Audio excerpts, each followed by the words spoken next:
I have loved best of lists since I'm a kid. In fact, when my boy was young, because little boys in the car don't necessarily want to talk to the mom that's driving them around.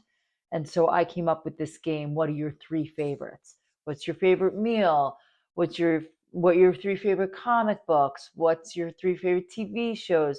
What's your three favorite desserts? And it got so we would get in the car and they would say, let's play the favorites game.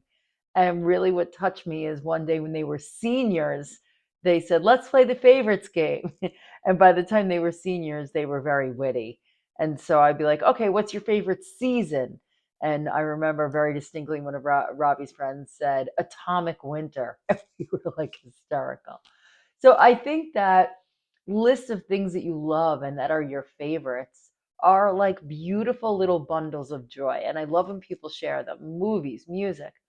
And I got my Spotify year wrap up yesterday.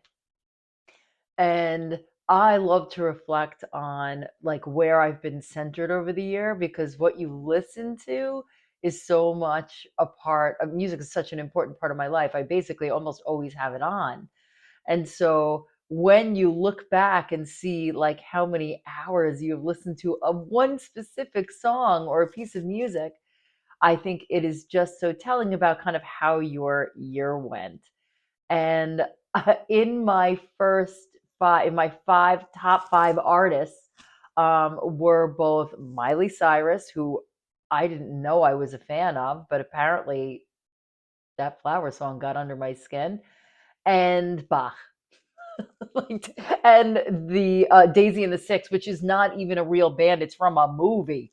Like it is all over the place, and I just so appreciate that because that's kind of where I was this year. My word for the year was it wasn't fruition. It was oh my gosh. Well, there you go. It was actualization. It was bringing something through.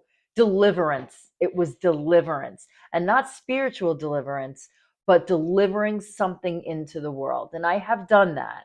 I didn't hit every target, but um, as I prepare and kind of wrap up this year very thoughtfully and head into next year and start to contemplate what my anchor word will be. And we'll keep talking more about that, how to kind of come up with that, how to distill that down.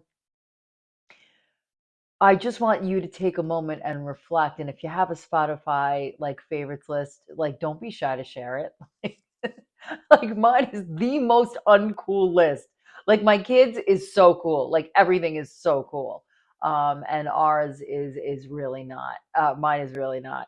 And I'm so okay with that because it just speaks to how I had a lot of different things go on for me this year.